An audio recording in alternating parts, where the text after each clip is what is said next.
Welcome to the Sun City SITREP podcast. Today, Tyler and I will be talking about our transition from the military to the civilian life. But most importantly, we will talk about common mistakes to look out for while navigating the VA and the VA claims process. You don't want to miss it. Stay tuned.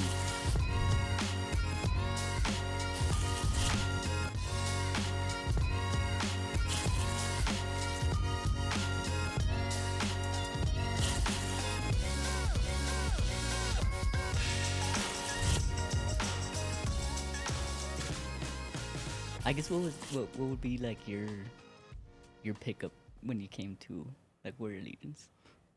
I would say the biggest thing I would use is like a pickup, right? Is just letting the veterans know that they don't have to pretend that they're not hurt anymore, or that they're still in the Army and they have to be as tough as they can be to get over whatever it is. Honestly, that was the biggest one, just letting the veteran know to actually advocate for themselves and go over whatever their injuries might be, and then actually go in there and tell the doctor how bad their conditions really are. Because a lot of the times that we go in, we kind of suppress everything. You know what I mean? Like, we don't really go to sick call and stuff like that. No, like, you know what I mean? And then like, you're looked at in a different light if you do go to sick call and stuff like that. So a lot of the veterans that we do work with, you know what I mean? It's like us. And so we're veterans ourselves, so we know that whole process. I think the pickup for me was the same thing. It started making me realize, like, damn, I need to start going in there and getting seen too. You know what I mean? I was basically the veterans that we work with. I was the same reflection of that veteran. I never went. You know what I mean? Oh yeah, man. I'm still sitting on 90%. I sat there on 90% for over a year while I was pushing people through, and then I was finally like, you know what, man, it's finally time I actually go and like do my own claims and start my own stuff and things like that and get what I deserve. So, just and also just.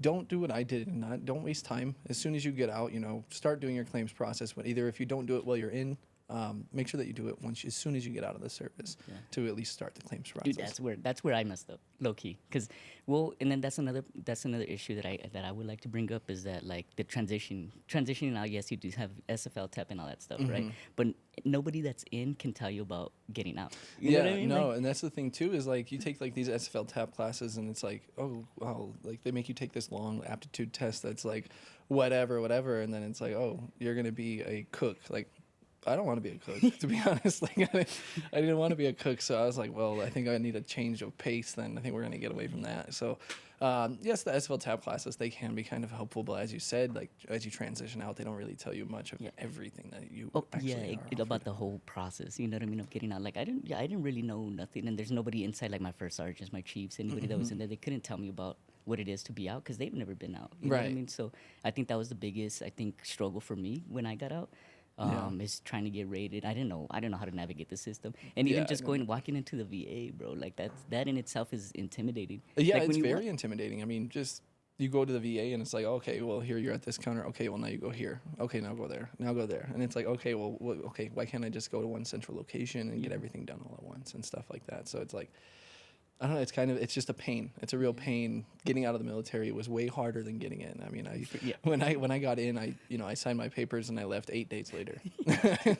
I was gone. I was in basic training, Fort Sill. 8 days after I got out of the military. It took me 6 months to get out, and then I got out, and I was like, I don't even know what I want to do with my life now. Like, what am I doing? Do I just start over? Do I go to school? Do I, So it was very scary when I got out at first, to be honest. And going back to the SFL tap, that's what they pretty much prep you up for. Is if you do want to go to school, if you do want to transition to the workforce and stuff like that. But as far as from what I remember, at least, it wasn't no VA disability, how to get rated and stuff like that. So I think coming here kind of opened up or shined that light on that. You know what I mean? I've been sitting on all that money that I've been, sitting on that I could have potentially had already. Right, because now you can't go out and do the things that you wanted to do before because of your injuries and things like that. So, if you can't go get the job that you would like to do because of your conditions, then it's nice to be compensated back for it. So it is very important that veterans, if you are injured and it happened in service, to definitely just go out there and get rated, even if it's not just for yourself. A lot of veterans also, like,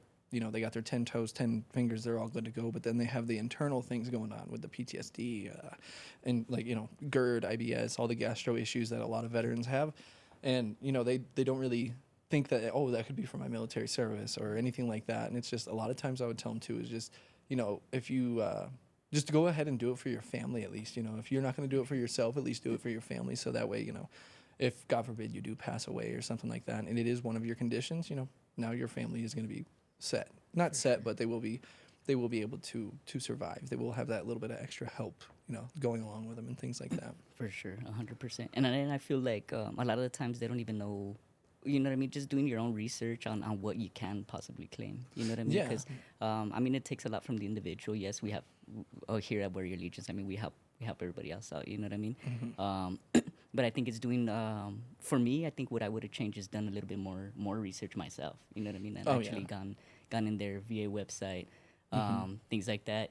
You just got your 100%, brother. So I did. How do you feel about that? I feel pretty good. I feel pretty great about it. I mean, Life-changer, it is life changing. Of course, I wish I would be better. I wish my conditions were just normal and I was a normal person. But, it is nice. It opens up a lot of doors for myself and my family, and a lot of programs that now I can actually go to and get help from and things like that. So it is pretty life changing for me and my family. It's very blessing for sure. That's why I encourage all veterans to go out there and get it done. Just get it done. Whether it's with Warrior Allegiance, you go do it yourself. If you go do it yourself, make sure you do the proper research and you're not just going off of like YouTube University and things like that. Make sure you're using actual accredited things like the CFR or VA.gov or actual things that are gonna matter. Like that actually are gonna help you out. Don't go listen to some random guy on YouTube just start spewing about stuff that he has no idea what he's talking about. So that's the biggest thing I do here with veterans is, my friend told me this or my friend told me that. And it's, that's the misinformation. The misinformation. Yeah, for sure. Very, very much so. Very much so. Yeah. So what was it? What was your first purchase, or have you had a first purchase yet? I will say my first purchase was a set of golf clubs. Getting back in there. Yeah. I got a set of golf clubs as my first purchase.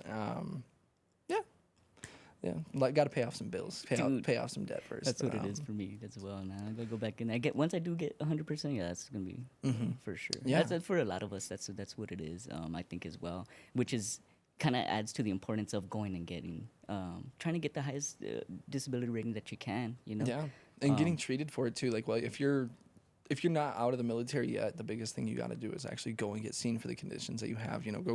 Go start that paper trail. Go start that work now. So that way, later on in life, it's not so hard for you to go and try to claim these things. It's like, oh well, we don't have any STRs on that. And it's like, oh well, we actually do because the veteran went to sick call and claimed their conditions. Yeah, for sure. Yeah. Yeah, brother. So there's a lot of conditions like I said out there that just for the health purposes, like for y'all to get seen for health. You know what I mean? Take care of your health and things like that. Yeah. But now that you're 100%, brother, like what's the next move? What else for you? Honestly, just gonna keep trucking at it. Just keep working. Helping out other people get their compensation up. Things like that. But as of right now, no. It's just normal life. Gonna pay off those bills. Gonna pretty much just let it stack a little bit. Start going to get treatments and stuff like that I can go to and everything like that. And then get the wifey in there as well. Yeah. I'm gonna actually now that I do have the 100% total and permanent, and there's a lot of big changes that are gonna be coming. Now my wife qualifies for the Champ VA. In El Paso, I do get the reduced property or zero property tax now at 100%. So I've heard of people's mortgages going anywhere from like $1,700 down to $1,100 just off of getting TMP because now you're not paying that property tax. For sure. So yeah, no, it's huge. It's huge. My family, they're up in New York right now. If I wanted to go, fly Space A to go over there, I could.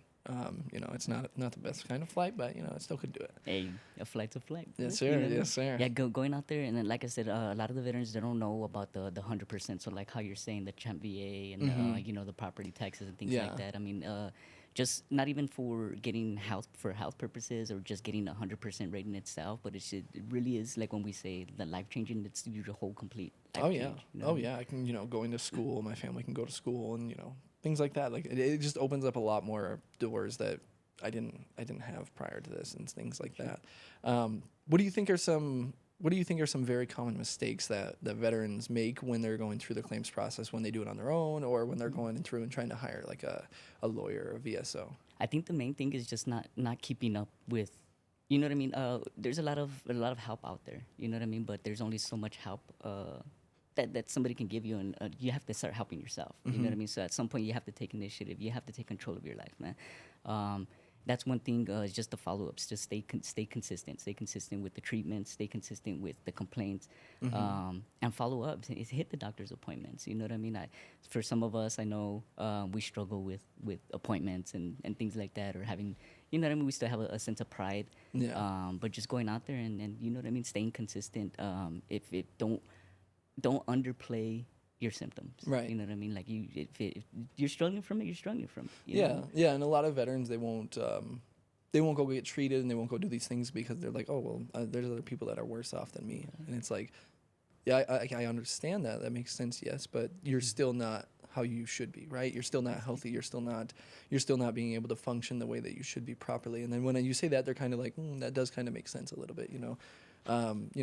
Just letting them know, like, hey, like if you're hurt, go get help, go get that treatment, man. And even just the first initial walk into the VA is intimidating. I know for me, like when I remember I went in there and I saw, like, I'm a later generation veteran. You know what I mean? I wasn't in there. You know, I was in the later years. So like you see, we walk in there and then you see the World War II vets, or you see a Vietnam hat. Yeah. So you see a Vietnam veteran hat in there, and so it's kind of a little intimidating. You know what I mean? But it is, you just go in there. I mean, you don't downplay your symptoms. Don't do anything like that. I mean, you went through what you went through. Only you know what you went through. You know what I mean? But exactly. There comes a point in time where you have to express that. You know what I mean? So you know what you went through. You do have to get that message across. And I think that's another mistake that the veterans do have, is that they don't really open up fully to what it is. And at that point, you have to. You know what I mean? So yeah. And when would be a chance that the veteran has to really, like, the veteran gets to open up, like, during their CMP exams? What are some common kind of mistakes or things that happen during CMP exams? So CMP exams, they go, if anything that's out of service. So whenever you got to keep everything focused towards your service, right? It may have been had this issue prior to service. It may have been aggravated due to your service, but everything has to come circle around due to your service, right? Your military service. So what the VA wants to see is that, you know what I mean? They are trying to connect that, create that nexus, right? It was due to your active service, right? And I know that we have guardsmen, reserves, and stuff like that, but they get activated too, you know. So it's the same with them, with our National Guardians and reservists out there. Don't downplay the symptoms either. Right. You know? It's the same. You're out there fighting the good fight as well. You know what I mean? But yeah, that's it. I would say that those would be the common mistakes. It's just downplaying. Yeah, just really advocating your symptoms when you're there in front of the medical staff or whoever it is over at the VA that's evaluating you. It's just, really make sure that you advocate for yourself. Make sure that you don't downplay your symptoms. That's honestly probably the biggest mistake that I see, is just pride. I'm guilty of it too myself. I have very, very prideful. I didn't go to sick call when I was in, I sustained some injuries and stuff like that. I didn't go get checked out, and I was just like, I can't, like, I'll get made fun of, or people are going to look at me different, or, platoon sergeant's going to smoke me for going to sick call or something like that. So, and it seems that kind of stuff is not happening as much lately in the military as it used to, which is, it is good. And I think it is good for that, for veterans to get that help and things like that when they do need it. 100%, dude. 100%. Yeah, dude. So then, dude, 100%. That's me, 100%. 100%, man. Yeah, man. Dude, I'm trying to get there, man. I'm freaking. Yeah, I'm there. What are the next? What's going to be the? Of course, not disclosing too much of what you need to get done. Still, what are the following steps that you have to do? I think it's the same for me. Like I said, I'm over here. I'm preaching to veterans to go get treated. I'm guilty of that. You know what I mean? I'm being that veteran that's not going out there and getting treated. So that would be my next steps. It's just actually going in there, assessing what's wrong with me, and then just submitting the claims for it.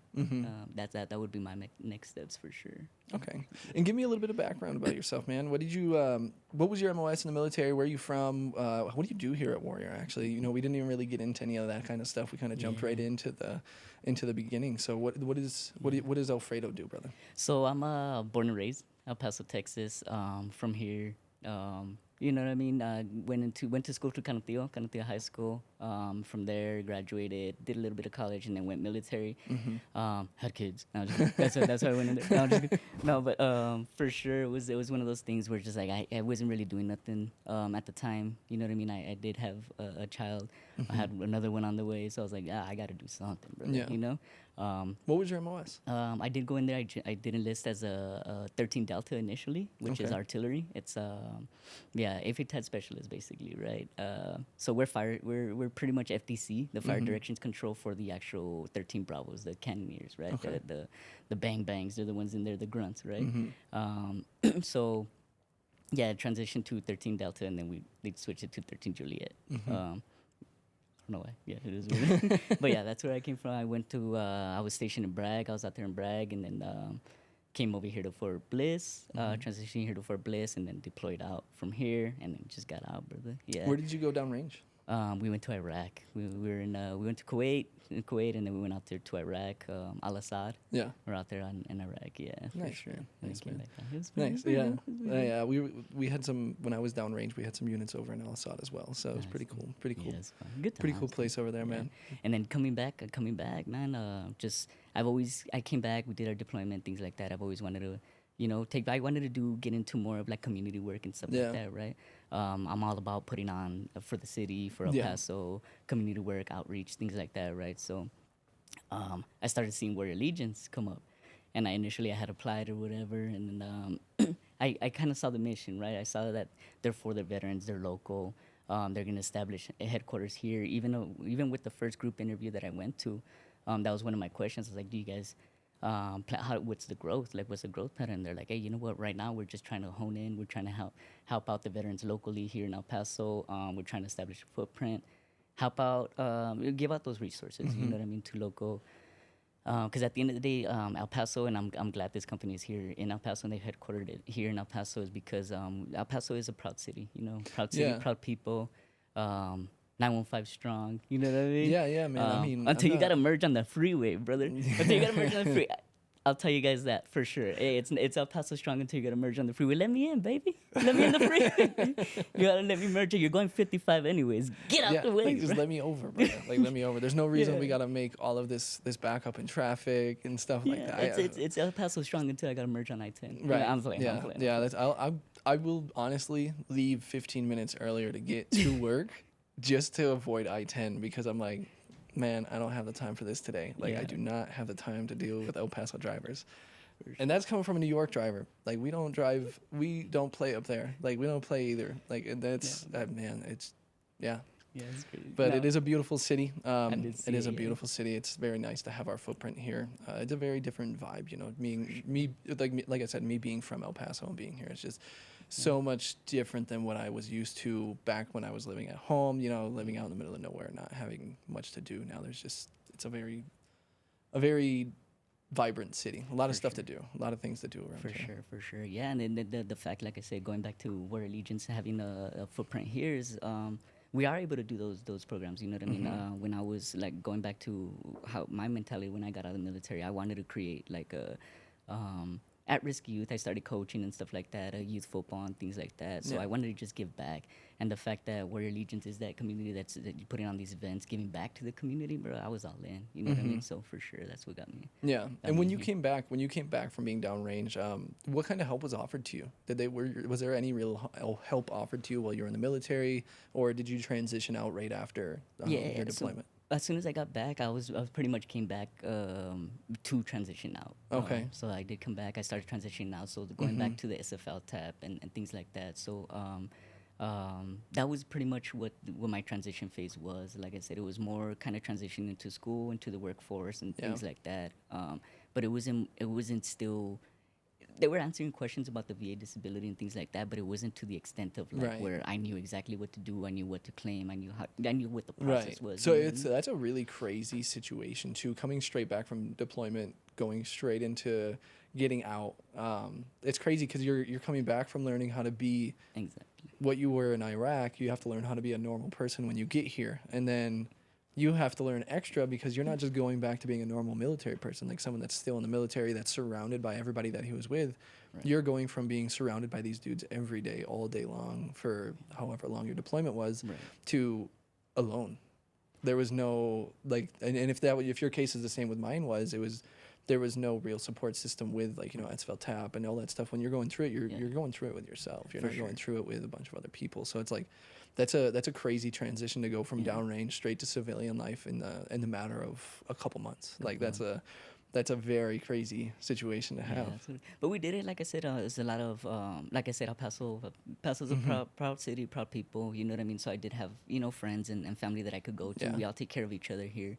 Do you think Warrior, you have a good support system here at Warrior too that helps out with that? 100%, and that's what made me buy into the mission as well, right? Like when I came into Warrior Legions in my first day, like I saw people that really took the mission for what it was, you know what I mean? To get every veteran the disability, the compensation they deserve. So they took that, they take pride in that. That's why I was all in. Like very compassionate. That's one thing I will say about this company. From the same way you said it, man. The first day I walked in here, it was just smiles and happiness and people actually caring about the veteran, being very compassionate. Because I came through here as a client before I came through as a employee. And so when I came through as a client, man, the very first thing I see is I open the door, like, oh, do you want water? Do you want this? Can I help you out? Can you come take a seat? And then they help you out. The staff helps you through the whole process. You're the one having to do the work, but they're helping you, giving you the information that you've been hearing misinformation. I had a veteran come in the other day that he was told by some staff that he couldn't file for VA because he made too much money. That's great. Yeah. So that's the kind of things that are out there, the misinformation that's going out there, or the people that are like, oh, I never deployed. I can't file for VA. Like you can. Yeah, you definitely. You still can. For so, sure. Yeah, that is. How is it for you? Kind of coming in here, kind of similar. It was very similar, man.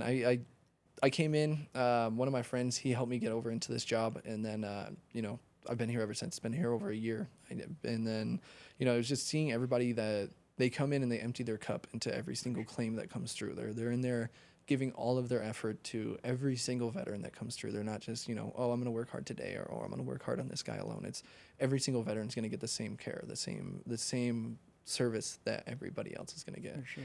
And then seeing that, not even like we do have some veterans here that work here, obviously. You know what I mean. But half the crew, like most of them don't. Most of them aren't veterans. You know what I mean. To see them kind of take that pride as well. You know what I mean.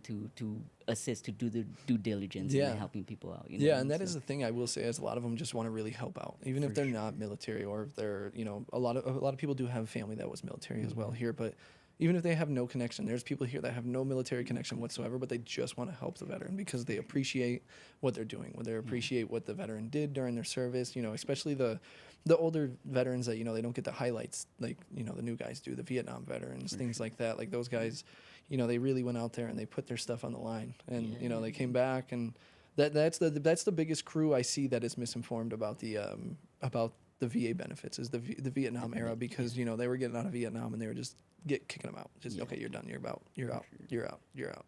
Yeah, so a lot of them, and then back then there really was no VA. You weren't really going to get much out of it anyway. So was it even worth it? So a lot of them now are coming to realize like, those things that I did, those things that I went through, like they were pretty bad. Like, Vietnam, like Agent Orange, PTSD, all those things. Like, gosh, I can't even imagine some of the things that those guys went through. It's pretty crazy. Yeah, it's wild. And then for them to think that they can't, or they don't have a chance, or they don't have a fight. Especially with all the presumptive conditions coming off of the Agent Orange. A lot of the presumptive conditions are very aggressive cancers, things like that. So,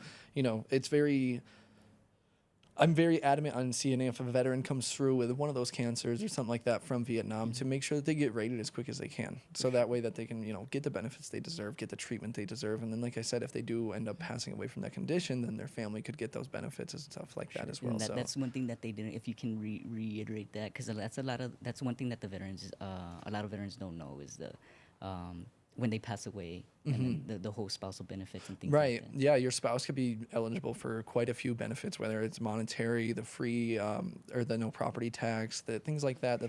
Pretty much with the same ones. You won't be eligible for all of the benefits, but those things can help your family out in the event that you do pass away or whatever it may be. If you're not around to take care of them, you want to make sure they're at least kind of set up situation like that. That's a big one, to be honest. That's a big one with those guys. Yeah. Is a lot of people want to make sure that their families are taken care of and things like that. 100%, yeah, brother. Yeah, so it's cool seeing, like I said, going back to the employees that work here that aren't veterans, man. They Yeah. they also take a lot of pride in it, man.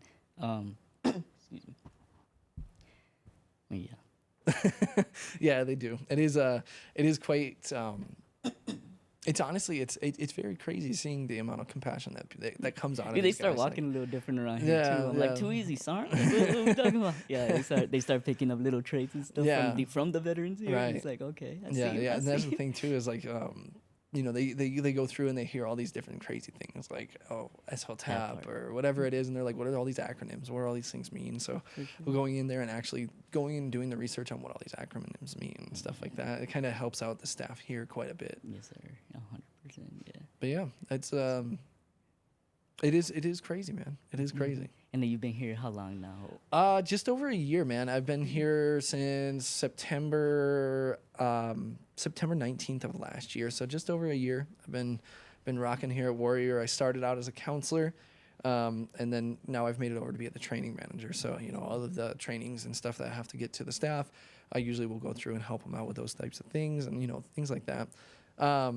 It's very enjoyable. It's a lot of things because things are always changing with the VA. The CFR changes, the way that the rating scales change, everything like that. So it's constant research, constant just checking up on the VA.gov, checking to see what the recent updates are, things like that.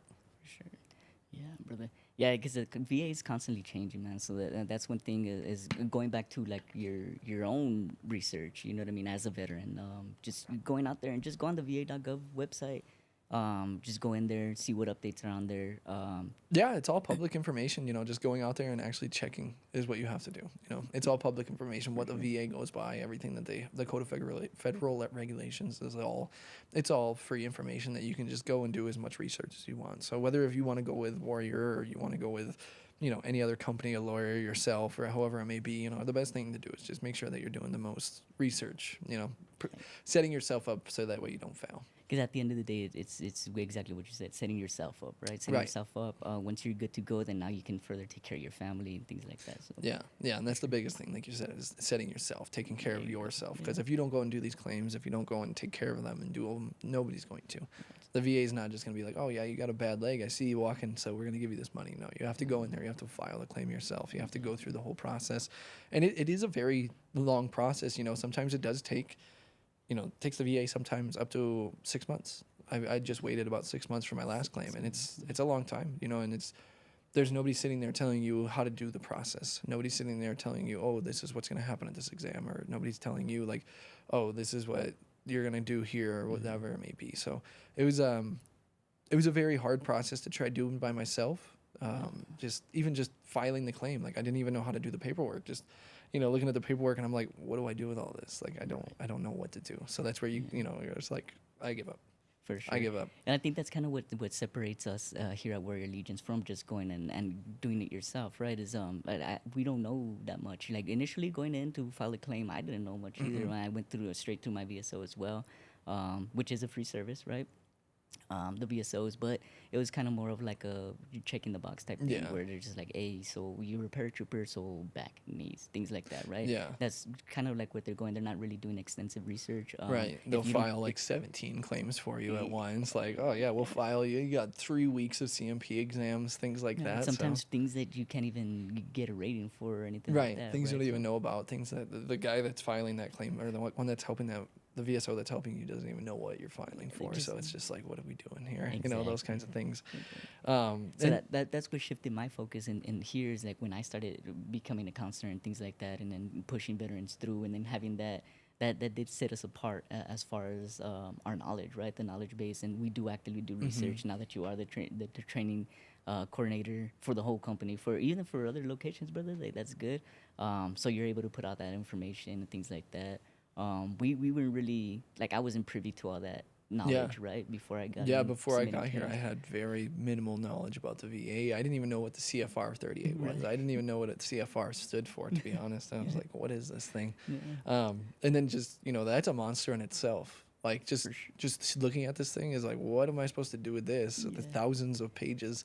So knowing how to actually go in there and, you know, navigate the CFR and seeing how it works and seeing what conditions can be claimed and things like that it's huge. It is big. It's honestly huge on the biggest part of the whole claim process. For sure, and that's like going back to that's what kind of sets us apart from everybody else Yeah. is that we do go in there. You train us on Constant that all the training, time, constant and, training. so we're knowledge. You know what I mean? The updates with the VA, everybody here, and we mesh well together. We have different departments, right? It's a big old family at the end of the day, but we never lose sight of the mission, right? Which is the veteran, at the end of the day. So.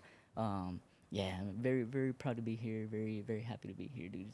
It's been the best. Yeah, it has been great. It's been a good ride. It's been a good ride. It's been a crazy one, but you know, it's been a fun time. It's been a very fun time. Yeah.